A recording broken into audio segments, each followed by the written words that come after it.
mind being imprisoned. Well, that is not really true. I did mind very much, of course. Being separated from the children, taken out of one's home, and set down among hostile strangers, kept under lock and key, and the catalogue of daily smells, urine and carbolic and a sticky, fishy smell like wallpaper paste. But the thing was, I thought I deserved it. What I did was terrible. Terrible. The shame of it will never leave me until my dying day. Such a stupid, sordid thing. And yet I believed it to have had a terrible consequence. Had it not been for my weakness, someone who is now dead could still be alive.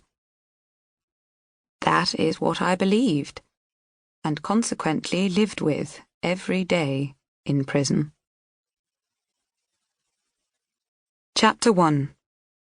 Sussex, June 1938. Both her sisters had offered to put them up while they found a house. In some ways, Phyllis would have preferred to stay with Nina, even though things would have been more cramped. As it was, Hugh favoured staying with Patricia, whose house would be so much more comfortable, and as ever, Hugh prevailed. But what rankled was that Hugh hoped to have business in town over the coming weeks and probably wouldn't be with them for more than 2 or 3 days a week. It was his wife who would be spending all her time with one sister or another and not himself. When Phyllis ventured this point, he looked blank. "I can't see what that has to do with it," he said. "Well, what I meant was, it's me who'll have to be beholden, and I don't like to feel indebted to Patricia." "You should be indebted to Nina if we were her guests. It doesn't make any difference, surely," said Hugh. "It won't be for long, so you need not concern yourself. Patricia will enjoy having you." And there, the subject was closed. On the train down to Sussex, the children had irritated their father by kicking their legs against the heating grill beneath the seats, until he had remonstrated with Phyllis to stop them. Unaccustomed to matters of discipline where the children were concerned, overseas she had always had a girl of some sort to look after the children, she hesitated before murmuring in their direction. The 2 girls desisted, but their younger brother did not.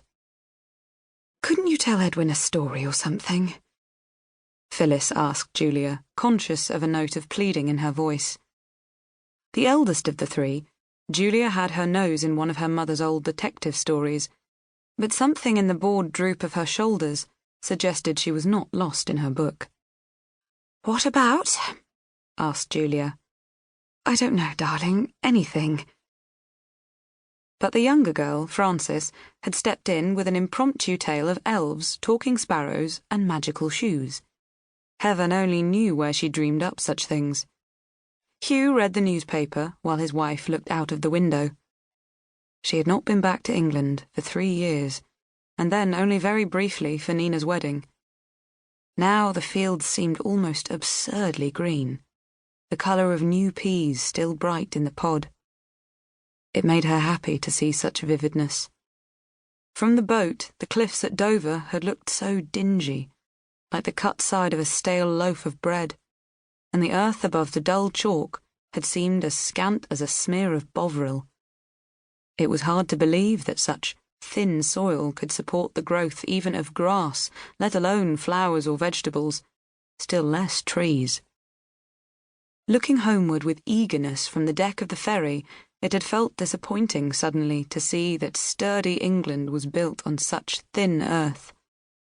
To the right, towards Broadstairs, the land was like a line drawn with a soft grey pencil, between a sky and sea likewise grey. This was not as Phyllis wanted England to be, not as England was in her memory. Their few days in London afterwards had presented no less dreary a picture, a constant drizzling rain, smudging the streets, blurring the outlines of the buildings. But today the sun was shining, and the world was bright and full.